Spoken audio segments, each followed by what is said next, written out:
podíamos hacer como esos viejos chistes que decían escena 1 y contaban escena 2.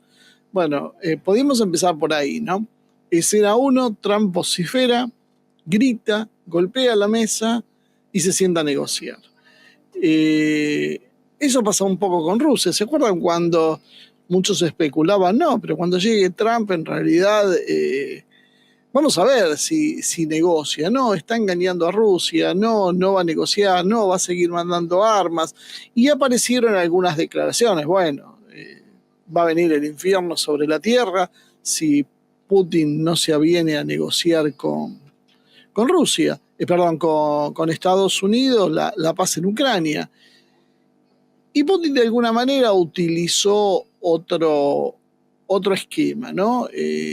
Se mueve de otra manera. Putin dice, sí, por supuesto, y sigue haciendo lo que se le da la gana.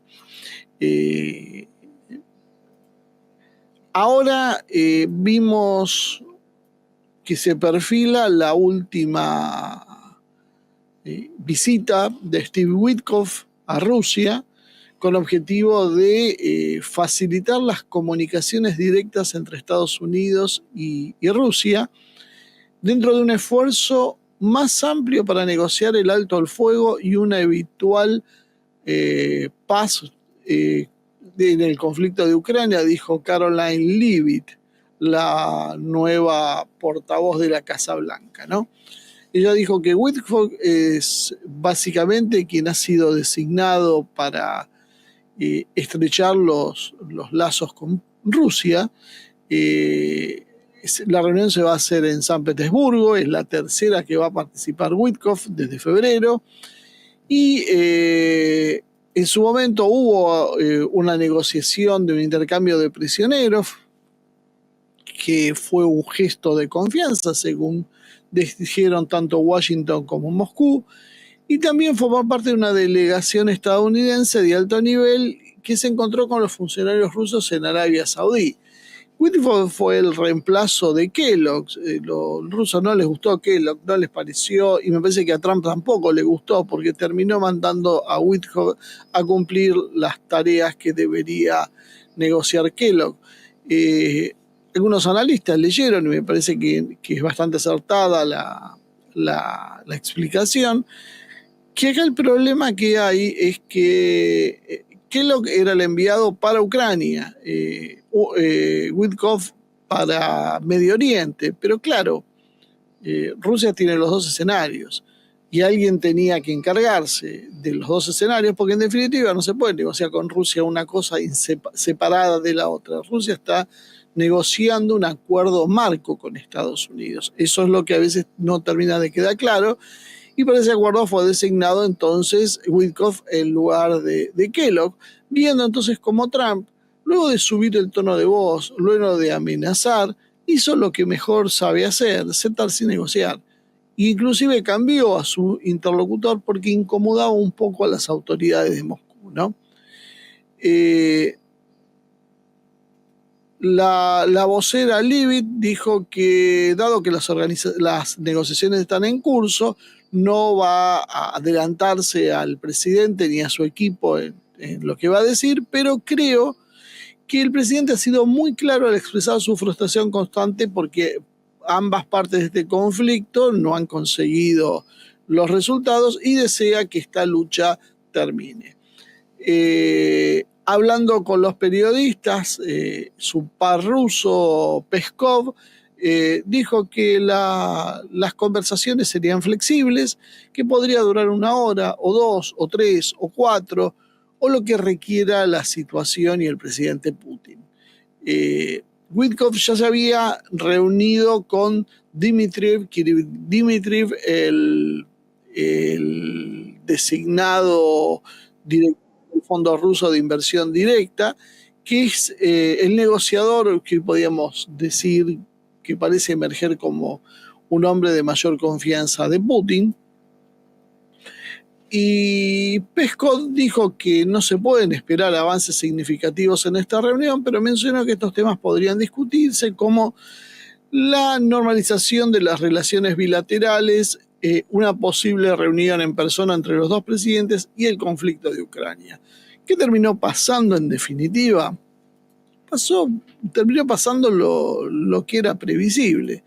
Trump gritó, hizo su show, golpeó la mesa, pero finalmente Putin empezó a imponer lentamente, sin apuro, sin estridencias, sus condiciones, podríamos decir, que es el no apuro. La guerra se va a cerrar cuando se acuerden las condiciones de paz y no se va a apresurar un cierre que luego se vuelva en contra de Rusia.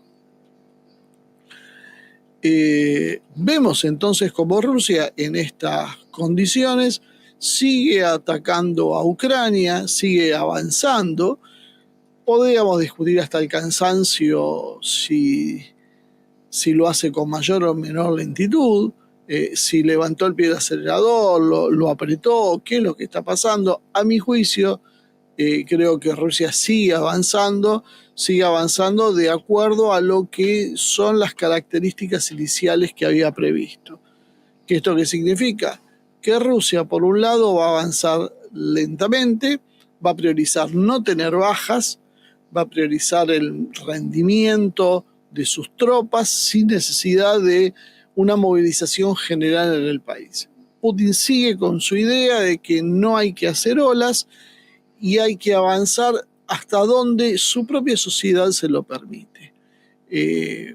Trump, que había planteado primero que en 24 horas se terminaba, que después en 10 días, que después en 100 días, de alguna manera empieza a resignarse que mientras haya progresos vamos a darle el tiempo que necesite Rusia. Y Trump finalmente, una vez más, en lo que podríamos denominar la escena 2, vuelve a levantar el tono de voz, vuelve a gritar, vuelve a golpear la mesa y tal vez se prepara para negociar. Por lo menos empezamos a ver los primeros síntomas. Recuerdan que estamos llegando a un punto donde donde Estados Unidos simplemente iba a apoyar a Israel para la destrucción de Irán. O sea, ya se movilizaban tropas, se ponían las mismas en estado de alerta.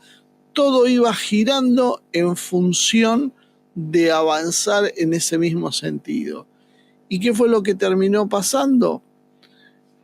Hoy llega la noticia de que Irán podría buscar un acuerdo nuclear provisional con Estados Unidos como una solución parcial hasta que los dos países alcancen un acuerdo más amplio. Esto lo informó la agencia Axios, citando a un diplomático europeo anónimo y a otra fuente que tampoco se identificó. En principio parece que Washington y Teherán tienen previsto negociar el programa nuclear de Irán en Omán este sábado. El presidente Trump ha afirmado que las conversaciones serán directas, mientras que la República Islámica sostiene que se llevarán a cabo a través de un intermediario.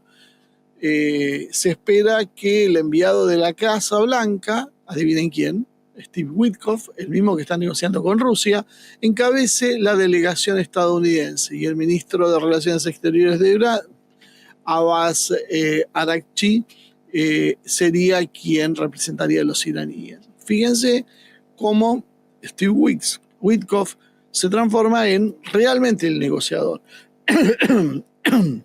Y cómo, si negocia con Rusia todo el paquete, Irán entra en el mismo paquete. Y evidentemente creo que esto es el reconocimiento que hace Estados Unidos a que Rusia e Irán están empezando a presentar un frente en común. O sea, básicamente hay que negociar todo. ¿Por qué? Y probablemente Rusia habrá planteado objeciones a las ideas iniciales de Trump y probablemente Trump endureció y golpeó la mesa para, en definitiva, volver a sentarse a negociar. La realidad es que parece ser que se está especulando en un acuerdo que podía llevar a que Irán suspenda algunas de sus actividades de enriquecimiento del uranio. bajar la cantidad de reservas de uranio enriquecido al 60% y proporcionar a los inspectores de la ONU un mejor acceso a las instalaciones nucleares. Teherán, a su vez, podría exigir a cambio que se suspenda su campaña de máxima presión, la campaña de Estados Unidos contra ellos, ¿no? El miércoles el presidente iraní, Pezeshkian, dijo que su país estaba listo para el compromiso, pero este debe ser indirecto, digno y acompañado de garantías claras, porque todavía no confiamos en la otra parte. El funcionario también rechazó las afirmaciones occidentales de que Irán está desarrollando un programa secreto de armas nucleares, y Trump afirmó que consideraba la próxima reunión en Omán como el inicio de un proceso, pero que no tenemos mucho tiempo y que no vamos a permitir que Teherán tenga un arma nuclear. Cuando se le preguntó si haría uso de la fuerza, dijo sí, absolutamente que haría eso, y de hecho ordenó aumentar este mes las fuerzas militares en nuclear y también con a bombardear a Irán si no alcanzaba un acuerdo. Pero la realidad es que después de toda esa tensión inicial, parece que comienzan a sentirse algunos vientos de cambio, ¿no? Por primera vez, tal vez en algo que incomode al propio Netanyahu, que hace poquito estuvo en Estados Unidos, empezamos a ver que se abre la puerta a una posible negociación entre Estados Unidos e Irán, cosa que hasta ahora no se estaba realizando, y esto es una señal alentadora, independientemente de que Estados Unidos amenaza o no. Una vez más volvemos con el mismo concepto que venimos repitiendo desde hace muchos años, ¿no? De la primera presidencia de Trump. A Trump no hay que escucharlo tanto. A Trump hay que escuchar algunas cosas que dice, pero básicamente hay que verlo actuar en los detalles. Porque siempre hace lo mismo, siempre amenaza, pero finalmente se sienta y termina negociando.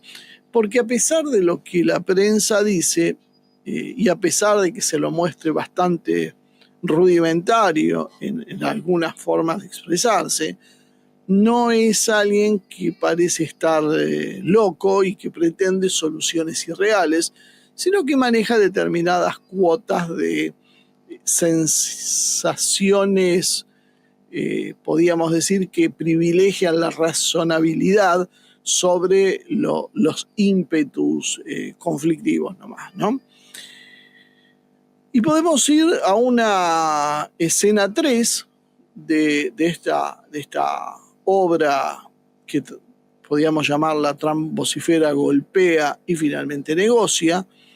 Y por eso me parece interesante ir a una nota que escribió Igor Makarov, profesor asociado de la Escuela Superior de Economía y jefe editor de la revista Contemporary World Economy de la Escuela Superior de Economía, ¿no? Precisamente este hombre plantea una hipótesis que de alguna manera coincide con lo que nosotros venimos sosteniendo desde el principio, ¿no? Que no es todo tan caótico y anárquico, que no es Trump que se levanta un día con los pies invertidos, que se levanta con el pie izquierdo y dice, bueno, ¿qué puedo hacer para destruir el mundo? De la misma manera que Putin, cuando ordenó la operación militar especial en Ucrania, no se levantó en un mal día y dijo, ¿qué hago hoy? Invado el mundo, invado Ucrania, vamos a empezar por ahí. No es así. Esto es fruto de una serie de acciones previas que delimitan además un escenario en particular, un escenario calculado, preciso, con un objetivo. Makarov dice que va a oficiar en esta nota de abogado del diablo, ¿no? Y de alguna manera no para defender a Trump, sino para tratar de desestimar las ideas petulantes, como las califica, de bueno, todo lo que hace Trump es una tontería, sin tener en cuenta en realidad el contexto general. Él se centra más en lo económico, pero podemos hacer algunas otras consideraciones que vienen de la mano. Dice, Trump a menudo dispara sin pensar, miente descaradamente, comete errores de novato en su discurso y se equivoca en los detalles.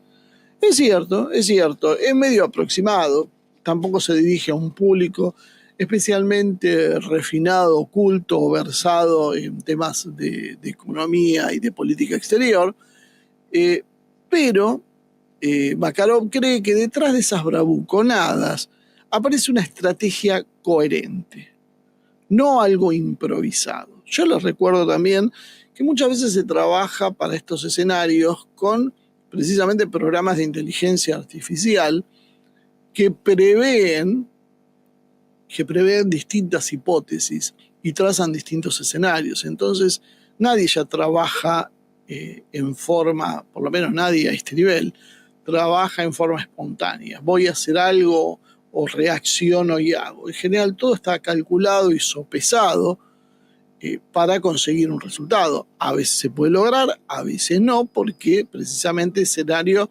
contempla distintas variantes y el enemigo también analiza el escenario y contempla otras variantes y también mueve sus piezas. Entonces se transforma esto en una especie de juego de ajedrez, pero con una profundidad que elimina cualquier hipótesis de improvisación. Que eso es lo que se le achaca habitualmente a Trump, y lo que yo planteo es que no, evidentemente no hay un nivel de improvisación, hay un cálculo, hay una posición establecida, estudiada, ¿no?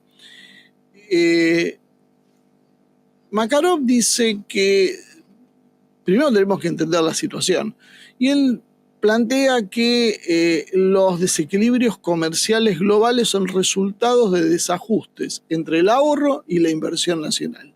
En países como China, Alemania, Japón, los principales exportadores de petróleo, el ahorro supera lo que es la inversión interna. El capital, por lo tanto, tiene que ir a algún lado, y ese capital excedente, ¿qué hace? Fluye hacia el exterior, y esto se transforma en un superávit comercial. En Estados Unidos la cosa es inversa.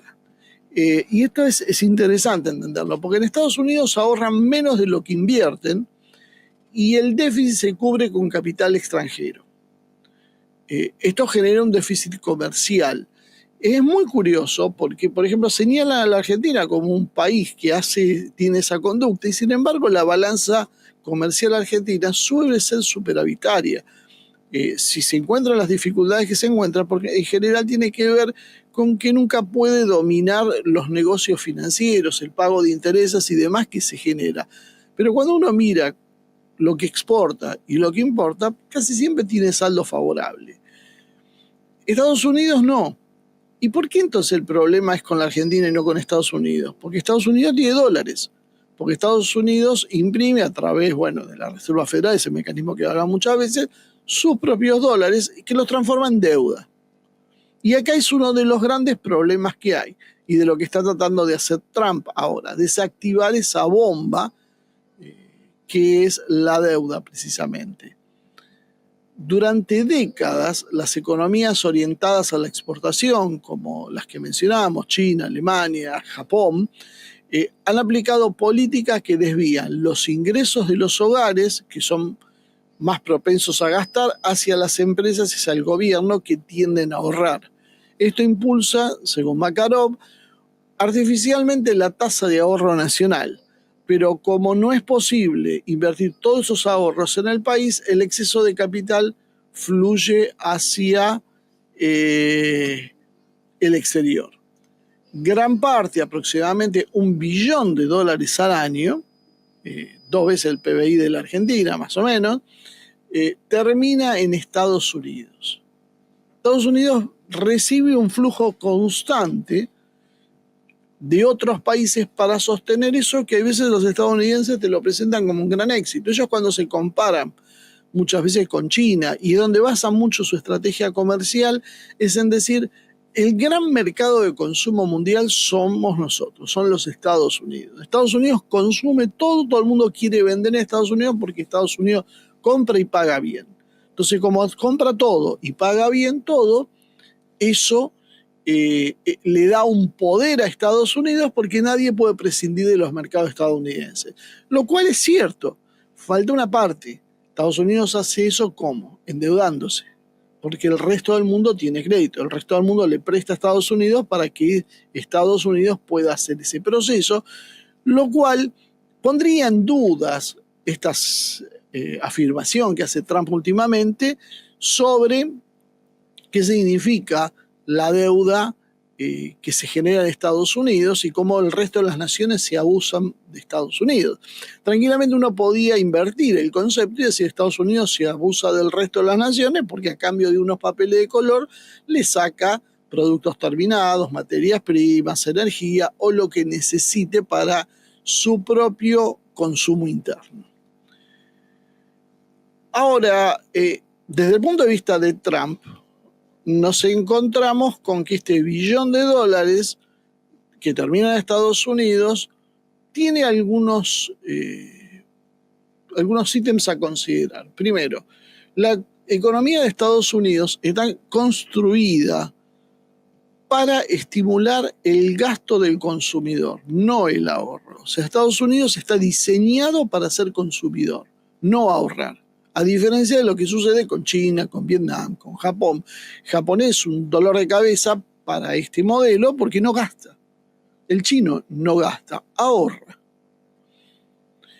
Y en tiempos de incertidumbre, todos, desde los inversores hasta los gobiernos, van hacia el dólar, creyendo que ese es el refugio más seguro del mundo.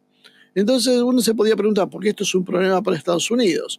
Bueno, según plantea Makarov, a corto plazo parece esto no ser un problema. Sin embargo, porque la economía de Estados Unidos sigue manteniéndose sólida y con esa pujanza que todos le alaban.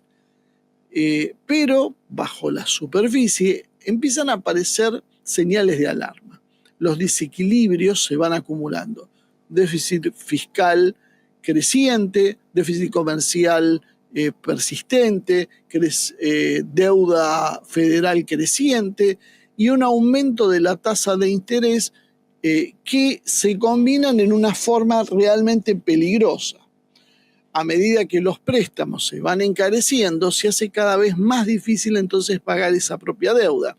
Que ese es el problema que hablábamos el otro día sobre los bonos del Tesoro de Estados Unidos que son prioritarios para Trump. Trump pone los aranceles, pero buena parte de su objetivo en realidad es que esos bonos pinchen el interés que están dando, que es lo que va a tener que pagar Estados Unidos, a través de precisamente aumentar la demanda. Y ese es el problema que hoy está encontrando Estados Unidos porque necesita colocar esos bonos que funcionan en relación inversa a la economía. China ha frenado sus esfuerzos por impulsar el comercio, el consumo interno, y los problemas económicos de Europa están impulsando aún más la entrada de capitales a Estados Unidos, dice Makarov. Y esto no hace más que agravar el desequilibrio. O sea, Trump sabe que su tiempo político es limitado, las elecciones intermedias son el año que viene, por lo tanto, si tiene que actuar, un poco lo que decía uno de los comentarios de Diego Paltre, tiene la respuesta en esto que dice Makarov. Hace falta actuar ya, rápido, no tiene demasiado tiempo. Eso lo analizamos cuando hablábamos y comparábamos a China con Estados Unidos y decíamos, no, China tiene una estructura política que le permite tomar medidas y sostenerlas durante mucho tiempo. Estados Unidos, como tiene elecciones inmediatas y tiene una estructura de consumo que ha alimentado la psiquis media de los Estados Unidos necesita ver resultados relativamente rápido. No puede sostener esto mucho tiempo porque va a perder las elecciones intermedias y esto va a hacer abortar todo el plan. ¿Cómo puede entonces Estados Unidos impulsar el ahorro, reducir el déficit comercial y reducir los tipos de interés a largo plazo. Bueno, Makarov dice que hay en la teoría algunas palancas. Primero, recortar el gasto gubernamental. Trump ha presionado para que esto se haga, para recortar precisamente el gasto gubernamental, cosa que hoy está medio de moda en muchos gobiernos. Depende esto en qué. Yo venía, por ejemplo, hoy para acá, venía cruzando la ciudad de Buenos Aires y veía en las esquinas parados montones de agentes de tránsito. ¿Qué hacían los agentes de tránsito? Nada, no sabemos bien cuáles. No son policías, son agentes de tránsito cuya única función, casi podríamos decir, es hacer multas. Y estaban 3, 4 en una esquina viendo pasar el tránsito. Y uno, cuando ve esas cosas, dice, bueno, la verdad, si hay que ajustar el crédito fiscal, el superávit fiscal, si hay que ajustar el gasto inútil, esto tal vez podía ser algo que podían considerar, ¿no? Después hay otras cuestiones que no. Si uno tiene enfermos de cáncer, ajustar, restringiendo las medidas que permiten el acceso a medicamentos o a terapias para combatir el progreso de la enfermedad, es sinceramente criminal. Entonces hay distintas formas de ajustar. El ajuste, pues, de bueno o malo, depende cómo se haga. Por eso, por ejemplo, Milei gana las elecciones diciendo que iba a ajustar a la clase política, que la gente está deseosa de que se ajuste a la clase política. Realmente no lo hizo, no ajustó ni a la clase política ni a los grandes grupos empresarios, ajustó a la gente que lo votó. Otra opción, bueno, Trump lo hace esto a través de Doge, es reducir drásticamente los impuestos corporativos e invertirlos en la industria. Lo primero que va a pasar es aumentar la desigualdad y lo segundo es difícil de lograr en un ambiente político polarizado. Aún así, ambos se persiguen en parte mediante la política de aranceles. Después, ¿qué más? Limitar las entradas de capital es políticamente tóxico, plantea Makarov. Reducir el papel del dólar como moneda de reserva es difícil de hacer unilateralmente y potencialmente desestabilizador. Trump, ¿qué está haciendo? Está devaluando el dólar, pero no quiere reducir el papel porque precisamente no quiere perder una herramienta que tiene Estados Unidos. Sí, reducir el valor, porque eso le permite hacer mucho más competitivas las exportaciones de Estados Unidos y mucho menos competitivas las importaciones. Cuando uno tiene el objetivo de desarrollar la industria interna, bueno, básicamente el tipo de cambio es una herramienta, pero es una herramienta que no solo está usando Trump, la está usando China cuando vemos que el yuan también está bajando. ¿Cuál es la conclusión de esto? Estamos en una guerra hoy de divisas. De esto casi nadie está hablando, todo el mundo está hablando de los aranceles, está hablando de que Trump es un loquito, está hablando de muchas cosas, pero nadie habla de, en realidad, la guerra de divisas, que hace que el dólar se devalúe contra otras monedas y el yuan intenta no perderle el pulso y también devaluarse. El euro se está reevaluando y esto muchos van a decir, wow, qué fuerte es la moneda europea. No, esto es la tumba para Europa, porque encima que ya estaban poco competitivos, porque no tenían energía propia y habían renunciado a la rusa, ahora se encuentran con un nuevo problema que es precisamente que el euro se revaloriza.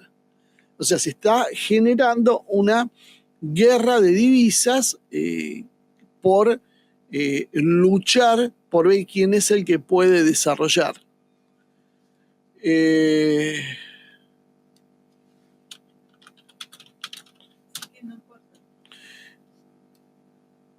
Y Makarov se pregunta, mi suposición, dice, ¿no? Los aranceles son solo la punta de lanza. El plan más amplio probablemente incluya partes de 5 enfoques. ¿De qué hablamos? Él se pregunta, ¿por qué Trump usa un gráfico descuidado y anecdótico de los niveles arancelarios? Y se contesta de alguna manera, como bromeó Oliver Blanchard, todos tenemos déficits comerciales con nuestro panadero y superávit con nuestro empleador. Lo mismo ocurre a nivel internacional. Intentar equilibrar cada relación comercial bilateral no solo es ingenuo, sino que pierde por completo el objetivo. Trump no busca necesariamente equilibrar el comercio, busca negociar. Y esta es la clave que no se entiende en líneas generales en todos los que tratan de loquito a Trump. Por eso hablamos de Trump grita, golpea la mesa, pero negocia. Porque Trump no está ni siquiera buscando equilibrar el comercio con las medidas de los aranceles. Lo que está buscando es buscar la negociación. Y como hablamos de tiempos que limitan la ventana de oportunidad, Trump tiene que negociar esto rápido porque se le vienen las elecciones intermedias encima y si no presenta resultados va a estar en problemas, sobre todo todavía no consiguió la paz en Ucrania, no resolvió nada en Medio Oriente, Zelensky sigue siendo presidente, Groenlandia, ahora vamos a hablar de Groenlandia, pero por ahora Groenlandia sigue siendo de Dinamarca, Canadá se le retomó, pero no pasó nada, y México ahí anda sin obedecer demasiado lo que quiere Estados Unidos. En resultado, tampoco tiene grandes cosas para mostrar. Entonces tuvo que jugar la carta arancelaria y jugarla fuerte. ¿Por qué? Porque necesita la negociación rápido. Sabe que no puede mantener esa política de aranceles superlativos que ha puesto. Que puso y que retrotrajo y dijo, bueno, por 90 días ahora hacemos pausa. ¿Por qué? Para negociar. Porque decenas de países, es cierto, se han sentado a intentar negociar con Trump. Pero si Trump seguía por los métodos convencionales de hacer una política impositiva, que primero tenía que estudiar caso por caso, como le reclaman mucho los economistas, estudiar exactamente cada posición arancelaria de por lo menos cada rubro, sino de cada producto, en cada caso particular de cada país o de cada bloque comercial. Trump se muere por vejez antes de poder avanzar con esto, porque le va a llevar una década negociar esto. Y Trump necesita los resultados ya. Entonces, ¿cómo conseguir los resultados? Pongo un arancel general. No importa. Mi objetivo es que se sienten a negociar, no que esos aranceles se apliquen. Y entran todos en pánico, pero porque nadie está entendiendo lo que está haciendo Trump. Lo que está haciendo Trump en realidad es generando ruido, está sacudiendo el avispero para que salgan a negociar. Y de hecho le está dando resultado. Acaba de firmar un acuerdo comercial con la India, por ejemplo. India es uno de los países más proteccionistas, es uno de los países más señalados por Estados Unidos.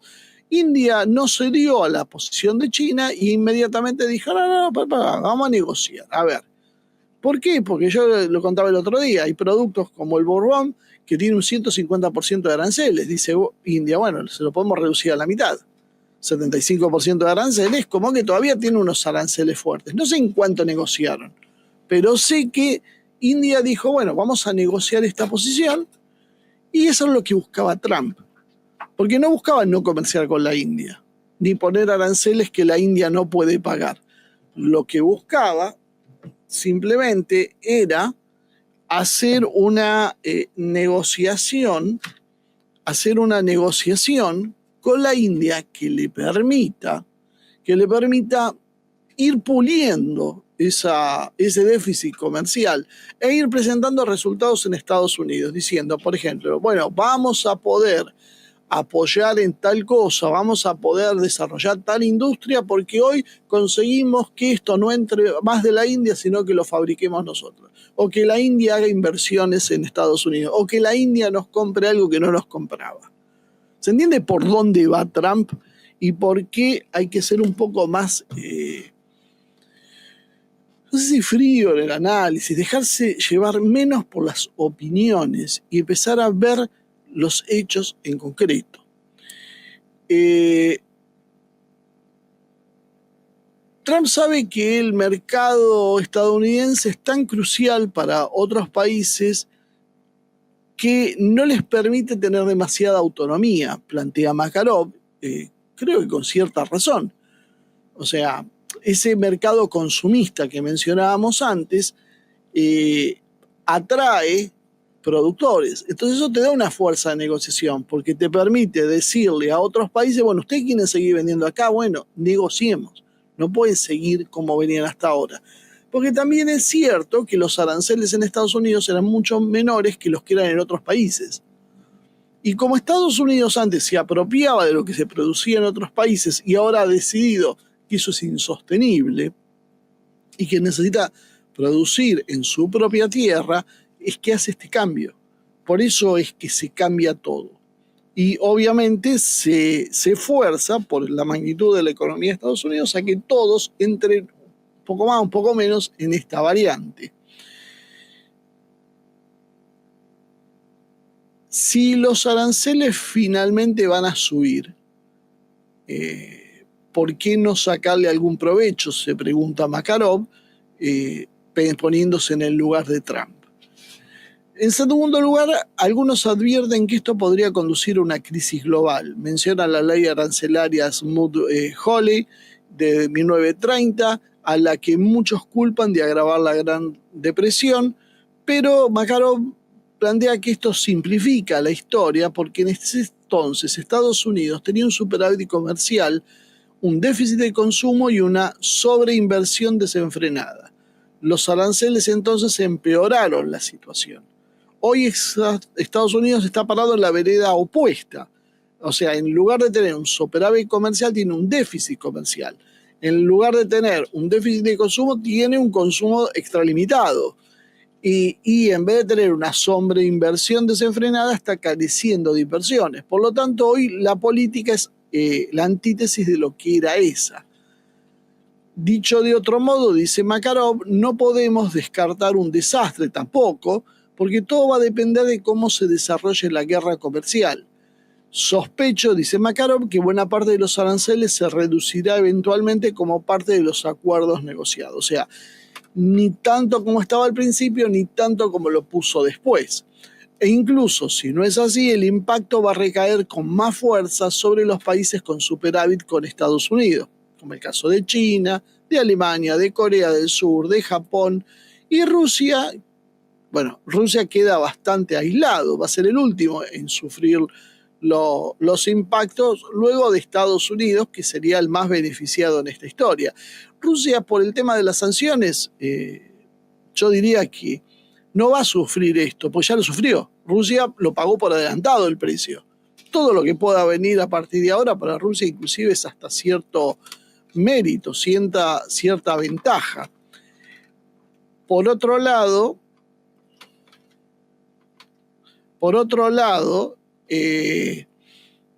lo que nosotros vemos también es quién sufre, el occidente colectivo. ¿Por qué sufre el occidente colectivo? Porque había hecho una economía que privilegiaba los intereses del occidente colectivo. El occidente colectivo utilizaba el mercado de Estados Unidos como motor de la economía. Pero al cambiar el proceso, aquellos que se habían beneficiado, como por ejemplo Corea del Sur, que para su desarrollo, más que nada lo que le había ofrecido Estados Unidos era su mercado interno, o sea, era fácil, vos en Corea producías y tenías la venta asegurada. Hoy Estados Unidos ha decidido ir en otro sentido, y como va en otro sentido, va a ir en contra de esta posición. Entonces los más perjudicados, ¿quiénes van a ser? El occidente colectivo. Quienes antes sacaron partido del modelo de globalización, hoy se ven perjudicados.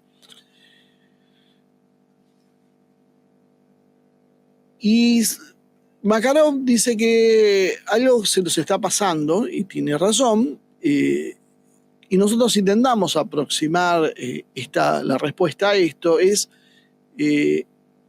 saber en qué medida las empresas de Estados Unidos dependen de los componentes extranjeros. Y básicamente lo que él se está preguntando es, si China y Estados Unidos se enfrentan y ninguno da su brazo a torcer, y al arancel inicial que puso Estados Unidos, diciendo que con esto equiparaba el que ya tenía China, China contestó con un arancel equivalente, Estados Unidos puso otro más, China volvió a ponerlo, Estados Unidos volvió a poner, y ahora China acaba de responder y llegó al 125%. O sea, básicamente China está devolviéndole la pelota a Estados Unidos con la misma intensidad que Estados Unidos la está jugando.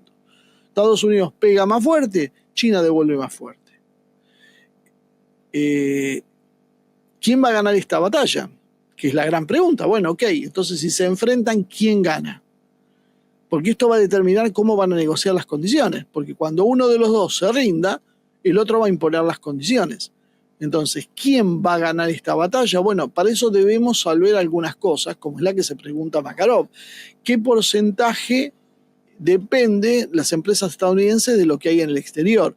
¿Qué porcentaje de inflación futura será impulsada precisamente por las piezas y materiales importados? O sea, si yo fabrico en mi país con insumos importados, el aumento de los aranceles impacta sobre mi producción. Esto lo sabemos en la Argentina de memoria. Entonces, ¿yo qué hago? Subo los precios porque si yo usaba un componente importado, ahora necesito aumentarlo porque me aumentó a mí el costo. Entonces, cuando yo traslado ese costo a precio, genero inflación. ¿Cuánto es la inflación que se va a generar por eso? Para ver cómo va a impactar en el resto. No lo sabe nadie. Evidentemente nadie sabe exactamente porque nadie se ha tomado el trabajo, me imagino, de ver todas las cadenas de valor de millones de productos que van a estar en danza. Si se implementa realmente las demás partes del plan de la reducción del déficit, o sea, ese déficit fiscal, ¿se va a implementar completamente? ¿Se va a hacer parcialmente? Y también se pregunta cómo interactúan las fuerzas deflacionarias globales, es decir, los países que inundan mercados no estadounidenses con excedentes de bienes con el aumento de los precios internos. Porque claro, como fenómeno adicional, se va a dar que como Estados Unidos cierra su mercado con los aranceles a países como China, ¿qué va a hacer China? China lo nombro como ejemplo. Esto va a pasar con un montón de países, con Corea, con Japón, que a ustedes se les ocurra. Van a tratar de buscar terceros países y van a empezar a competir por terceros países. Entonces yo estoy en la Argentina y tengo los europeos que no saben qué hacer con los autos porque no se los van a poder vender a Estados Unidos. Y también, tampoco por ahora se los puede vender a China. Vamos a ver qué es lo que negocien. No pueden vendérselo por muchas razones, no porque los chinos no quieren, simplemente porque en China no se puede vender nada industrial porque no sos competitivo. Los chinos tienen más tecnología y mejor precio. Es muy difícil ganarles en eso. Entonces los europeos, ¿qué van a hacer? Van a mirar mercados como el de Argentina para tratar de ubicar su excedente. Pero China también vendía en Estados Unidos. ¿Y qué es lo que va a hacer? Va a hacer lo mismo. Va a mirar y va a decir, podemos meter algunos autos en la Argentina. ¿Y Japón qué va a hacer? Y va a mirar y va a decir, y ahora tengo problemas para vender los autos en Estados Unidos. Llevo algo para la Argentina. O Brasil, el país que elijan, ¿no? ¿Y qué va a pasar con Corea? Y va a pasar lo mismo. Entonces vamos a tener un mercado presionado a la baja con un montón de productores de talla mundial que quieren poner sus productos porque básicamente los autos se siguen fabricando y los tenés que vender, no los podés tener parados. Y detener las líneas de producción es un enorme problema que va a traer toda una parálisis de proveedores. Entonces hay que buscar sacárselo encima a como dé lugar. ¿Eso qué va a hacer? Se piensa que eso va a impactar sobre una deflación de precios internacional y esa deflación también va a jugar entonces en Estados Unidos, porque juegan en todos lados, porque en definitiva los autos que antes tenían un arancel ahora van a seguir con el arancel, por ejemplo, del 25%, pero en realidad van a bajar de precio y como van a bajar de precio el arancel de 25 ya se empieza a modificar. Entonces lo que dice Makarov es cómo van a jugar estas fuerzas deflacionarias en el mercado. Y concluye de alguna manera que Trump lo que está haciendo es jugando a lo grande. Los aranceles, él dice, son una herramienta torpe e ineficiente. Eso lo saben todos los economistas, están todos de acuerdo. Pero en realidad no se trata de los aranceles. Trump no está intentando jugar con los aranceles. Lo que está tratando de hacer es reformular el modelo económico que Estados Unidos viene desarrollándose en los últimos 30, 40, 50 años. Y concluye que es atrevido, es peligroso, que tal vez no esté justificado, pero que definitivamente no es una locura. Es una nueva política. Y esa nueva política es la que tiene riesgos de fracasar, pero también de resultar. Todavía no lo sabemos porque nos falta mucha información. Nosotros en general estamos opinando por lo que dice alguien, sobre todo por el sentido común. Es una locura, esto va a producir parálisis, queda bien decir eso, todos repetimos a coro, va a producir una parálisis en el comercio internacional, va a producir esto, va a producir aquello, porque los economistas de mentalidad liberal lo entienden así desde su óptica y cosmovisión. Ahora, ¿esto va a ser necesariamente de esta manera? No lo sabemos, porque nos faltan muchos datos. Esto va a generar una nueva dinámica, que es lo que está buscando Trump. Buscar un nuevo esquema de negociación. Buscar un nuevo orden y un nuevo modelo. Unos datos más para terminar de ilustrar esto. Según el gobierno de China, el 14,7% de las exportaciones totales de China se destinaron a Estados Unidos. 14,7% del total de las exportaciones de China van a Estados Unidos en el año 2024. Esto hace pensar que China puede tranquilamente reabsorber eso, con algunos tironeos, algunos cimbronazos en su economía, puede ser, pero no es tanto para la producción de China. Por eso también Trump amenaza con cerrar el comercio contra aquellos que negocien con China, porque no le alcanza con cerrar su propio comercio. ¿Por qué? Porque la magnitud de la economía de China es tan grande que ya puede sobreponerse a una sanción unilateral de Estados Unidos. Y además China viene trabajando en este sentido, porque en el 2018, 6 años antes, China destinaba el 16% de sus exportaciones al mercado de Estados Unidos y ahora el 14,7%. O sea, lentamente ha ido bajando y esta vez bajó un poco en función de esta situación. Hoy más o menos estamos hablando de un valor total de unos 547 mil millones de dólares. Las exportaciones de China a Estados Unidos, sin embargo, representan el 13,4% de todas las importaciones estadounidenses. O sea que el impacto tampoco es tan grande, pero por eso hay que ver cuáles son las áreas que impactan las exportaciones de China o las importaciones de China, si lo miramos desde el punto de vista de Estados Unidos, y desde allí también ver en qué áreas se desenvuelve. Porque hay algunas que son importantes y muy difíciles de sustituir y otras que son irrelevantes. Por ejemplo, China representa el 78% de las importaciones de Estados Unidos de teléfonos inteligentes. Los celulares inteligentes, que son los normales hoy, 78% vienen de China para Estados Unidos. Estados Unidos se va a quedar sin teléfono si no importa de China. ¿A cuánto va a ir el precio de un celular en China? El 79% de las computadoras portátiles, según los datos del año 2023, provenían también de China. O sea, básicamente 4 de cada 5 computadoras portátiles son chinas. Los productos en general de electrónica que se importan son televisores, sistemas de entretenimiento y baterías de litio. ¿Se puede prescindir de esto? Yo diría que hoy, en la actualidad, de los celulares es muy difícil, de las computadoras es muy difícil hacerlo. Y reemplazar esto es muy complicado. Entonces, el estadounidense medio podrá o va a tener que retrasar la renovación con la obsolescencia que eso significa, o va a tener que pagarlo mucho más caro por los aranceles. Luego los sistemas de entretenimiento producen malestar, pero se puede tirar un tiempito más. Las baterías de litio son claves para otras industrias, por lo tanto hay que sí tenerlas.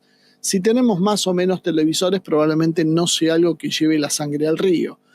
En maquinaria y equipos industriales también vemos algunas cosas interesantes. Autopartes, robóticas y equipos de automatización y maquinarias para la construcción, todo diríamos bastante importante, son 110 mil millones de dólares en importaciones. Mucha de estas no se va a poder prescindir, tal vez en maquinaria de construcción se pueda sustituir a mediano plazo, no inmediatamente, porque si yo tengo a alguien que produce, no sé, X producto y utiliza maquinaria que se fabrica en China, yo la puedo fabricar en Estados Unidos, aún siendo más cara, pero voy a necesitar un tiempo hasta que se reconvierte eso, no lo puedo dejar sin trabajar mientras tanto. Entonces eso es un tema para verlo con delicadeza. Pero también, por ejemplo, cifras menores, pero se traen muchos muebles de madera, tapizados, pequeños electrodomésticos, y luminarias por valor de 14.000 millones de dólares, o juguetes. 70% de los juguetes de Estados Unidos se importan desde China, y textiles y ropa, que se importan 21.000 millones de dólares. Esto es bastante más prescindible. Si no hay juguetes, bueno, habrá algún malestar, pero es como que se puede. Si no hay muebles de madera, Estados Unidos verá, lo sustituirá, conseguirá de otro lado, o producirá, o se retrasará la renovación. No es algo tan complicado. Sin embargo, también depende de ingredientes farmacéuticos crudos y dispositivos médicos, y esto significa el 30% de las importaciones de Estados Unidos en este área. Entonces, si yo necesito las monodrogas para producir, no sé, antibióticos o muchos medicamentos que son indispensables, eso es muy difícil no producirlo. Eso hay que comprarlo y pagarlo con los aranceles que nos digan. Se buscarán sustituir alguna importación, pero tampoco es lo mismo. Si en lugar de comprárselo a China, se lo voy a comprar a la India, es más un gesto político que otra cosa, pero el costo va a ser el mismo, y el tema de que no se puede fabricar en Estados Unidos porque hay competencia extranjera va a seguir siendo igual. Y si lo arancelo demasiado, la gente no lo va a poder pagar, y ahí sí estamos en un problema serio. Por eso también es muy diverso este universo, ¿no? Y Estados Unidos, ¿qué le exporta a China?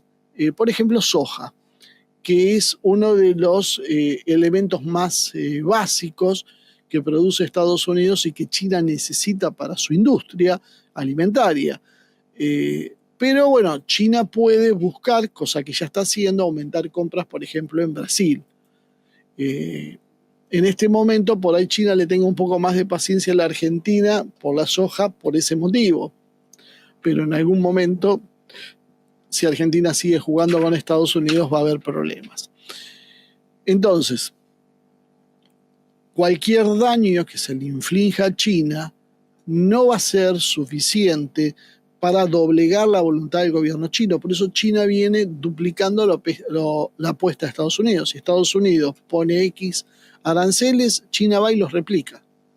Porque en definitiva no es lo suficientemente débil como para necesitar pedirle a Trump que se apiade, y Trump no va a conseguir doblegar a China de esta manera.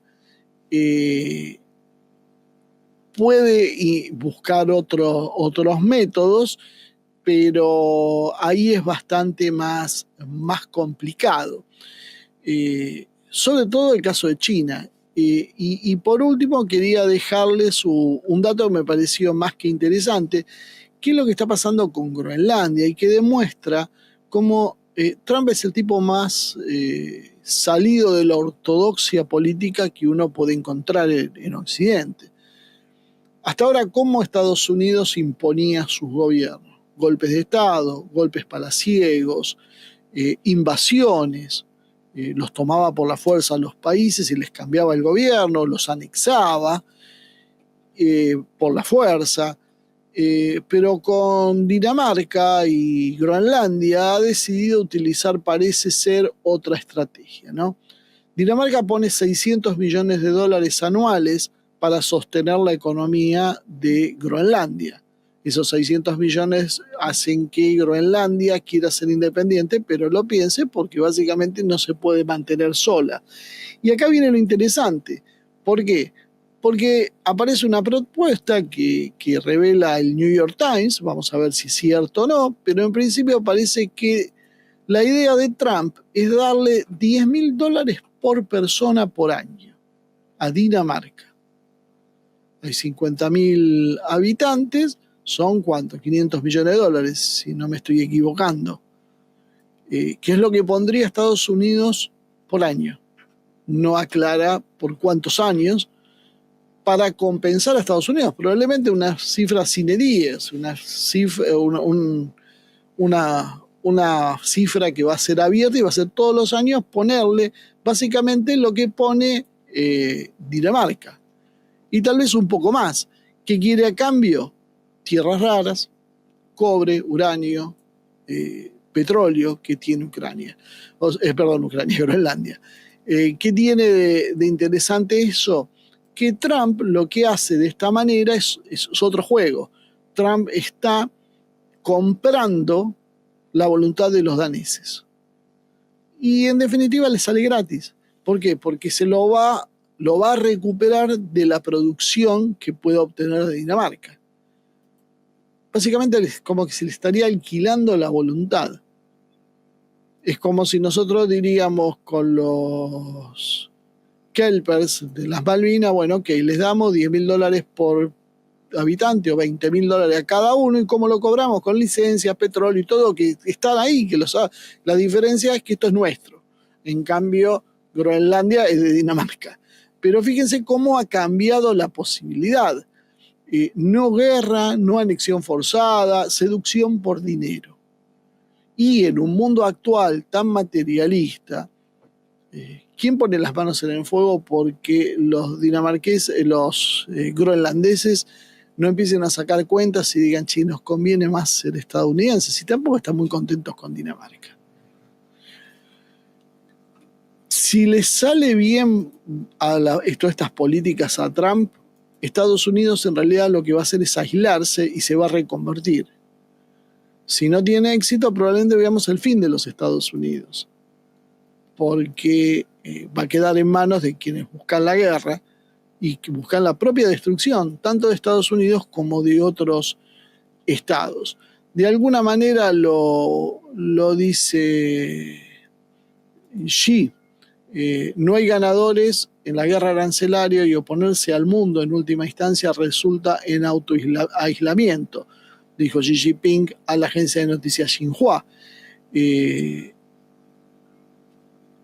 dice que, bueno, en realidad Xi le pide a la Unión Europea que ayude a China a resistir la intimidación unilateral. La Unión Europea tiene aranceles del 20% impuestos por Trump. El problema es que eso es lo que quiere Estados Unidos, aislarse. Eso es la otra parte que no se está entendiendo. Que no es que China no lo entienda. China lo entiende, lo que pasa es que no le conviene, porque es un mercado donde tiene una gran venta. Pero lo que está buscando Trump es romper las estructuras globales. Y curiosamente nosotros ahora en esta política tan cambiante hemos quedado del lado de China. Del lado de China, del lado de Estados Unidos. Nuestros intereses no son un mundo global con cadenas de producción que empiezan en el Asia, que se fabrican ahí, y que en definitiva a nosotros nos tocó la parte de ser proveedores de algunas materias primas, insuficiente para que un país como la Argentina se desarrolle. Es curioso, perdón, es curioso porque esto nos pone en una situación inédita. Porque quienes buscaban un nacionalismo, un desarrollo autónomo de la Argentina, una lucha contra el imperialismo, se encuentran hoy que sus políticas son coincidentes con las de Trump. Y vuelvo a insistir con lo que decía el otro día, son políticas que no son las de Milei. Curiosamente, las políticas de Milei, más allá de lo que dice, son las políticas de China, que son las de la globalización, porque China necesita esas políticas para su desarrollo.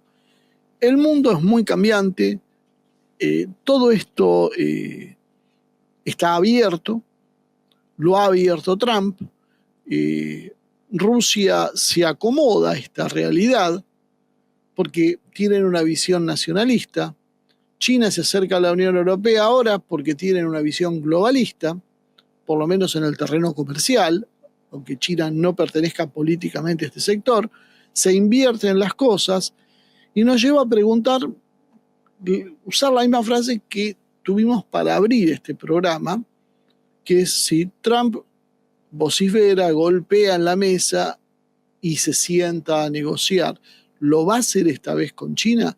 ¿Ese es el objetivo? ¿O va a ser la guerra con China?